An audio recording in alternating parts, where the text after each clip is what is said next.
This is an original story that we decided to dive into based on some of our day-to-day reporting, where we started seeing what appeared to be a trend of people with mental illnesses being arrested for crimes and being involved in altercations with law enforcement. And so we decided to try to figure out if we could pinpoint how significant of an issue this really is in our community.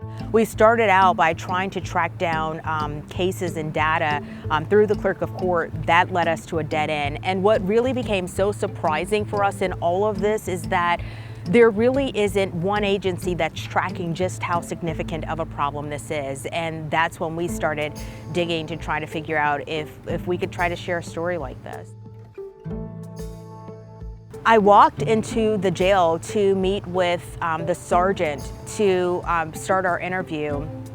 And once I got in the lobby, a woman came up to me and she thought I worked here. And she said she needed help with her son. She almost had tears in her eyes, and she shared with me how she had been here for the last 2 days trying to figure out how to get her son out of this county jail. And then her son's wife came up and said, "Can you please help us?" Twice in 1 week, they tell me their loved one was arrested and brought here to the Osceola County Jail when in their mind, they're trying to figure out why, because what he really needs, they feel, is mental health treatment, not to be locked up in a jail. Why doesn't he belong here at the Osceola County Jail? Because he's not a criminal. This is the first time ever that he's ever been in a jail.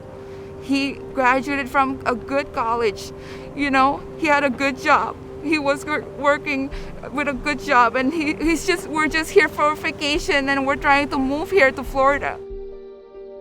He had what they described as an episode and was arrested for what essentially is a minor crime, according to them. He was brought here to the jail only to be released, and then he was taken to a local hospital, had another episode there, and he was rearrested again twice in 1 week. He was clearly mentally ill and he needed help. And instead of helping him, they took him in and put him in the jail cell. So. I'm sorry. There's no reason for us to be involving the jail and the police to take him in and, putting him in the cell. Those people who we really need to get in touch with to know exactly how his condition is, they're not picking up the phone. As we sat there and we listened to her story, my heart tugged for her. The family flew in here from New York. They have no idea how to navigate our criminal justice system. And so I felt a duty, an obligation to use my resources to try to help them. Stephanie, you know what? I don't think it was a coincidence that I was coming here today. I know. I'm really thankful that you guys are here. Let me, the lady who was just out here, let me try to call her. Yes. What is her name? Well, she is the person who we deal with in the media. Yeah. But there's got to be somebody here who can get you guys some better. Thank you so much. Yeah. Hey, it's Darlene at Channel 9. How are you? Hey, can you do me a huge favor? You know that family I was telling you about in the lobby? Can you help them navigate a little bit? Because I think they're feeling a little lost. I think they just want to try to figure out what's happening with their son and husband. It's the parents and the wife. I appreciate you so much. Thank you, thank you, thank you. Let's go inside. Okay, thank you. Part of what we do in journalism is not just educate the public and seek answers, but a portion of what we do should also be to help the public. Darlene Jones, nice to meet you. We talked to a sergeant who oversees the officers who are responsible for care, custody, and control here at the jails, but also responsible for managing a portion of the population here at the jail living with and incarcerated with a mental illness. And I think the most significant thing that she shared with us is absolutely is scary. You don't know what you're dealing with on a day-to-day basis, but more than that, the revolving door that they are seeing, the same inmates coming in and out of the jail, because once they leave here, they're not necessarily getting the care and the resource that they need to manage their mental illness once they leave our county jails. Would you describe it as a revolving door as it relates to inmates you see with a mental illness? We do have several inmates that come to the facility often, so it can be. We also have had some where they may stop by and say, hey, just checking in to say hello, and they've done a complete 360 because they have been able to get the treatment and they've been referred to one of our partners that we utilize in the community, and they're doing completely better now. Is it scary sometimes? Absolutely. You don't know what you're getting when you're coming in. So it can be a dangerous environment.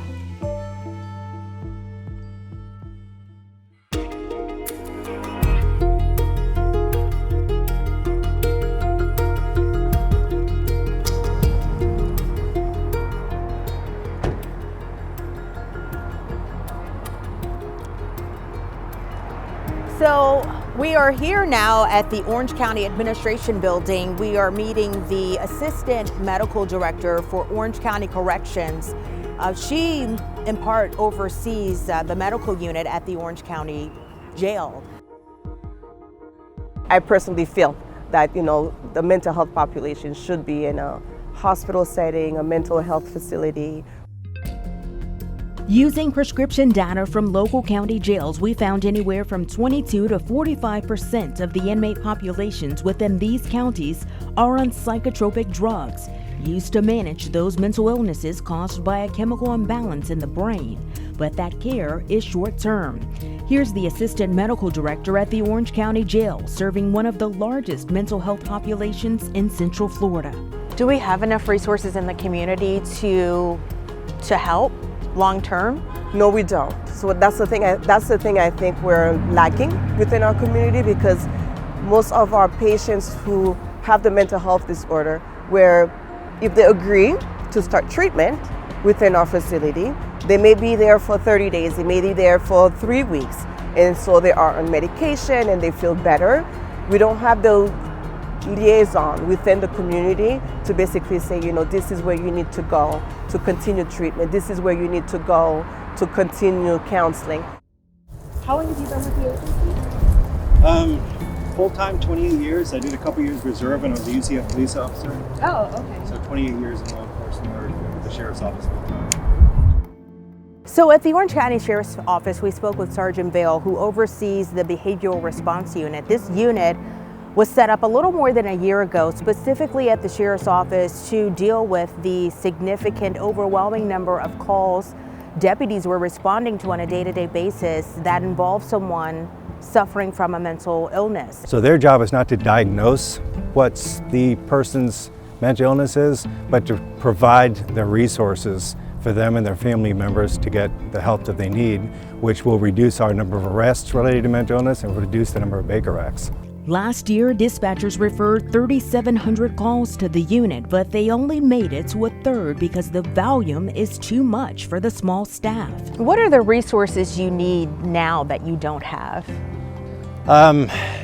Different centers. I mean, everyone that you go to, all the different facilities have difficulty hiring and staff. The programs are available, but again, it's hiring the trained clinicians to be able to do the job. Having drop-off centers that is available in other communities, like respite centers, where if it's not an arrestable offense, it's not a Baker Act, we'd rather just have a separation. All of those are things that we're looking at coming out, and we're hoping that we're going to see in the next couple of years. But it's all of those programs are very expensive. This is where it starts. The system is set up to say you're either guilty or innocent. The system is not set up for this middle-of-the-road area for those people who may be guilty, who may be innocent, but there's still a problem that needs to be addressed, and it's their mental illness. And that is part of what we should be doing as journalists. We share these stories so that we can educate our community, but we also have power in this community.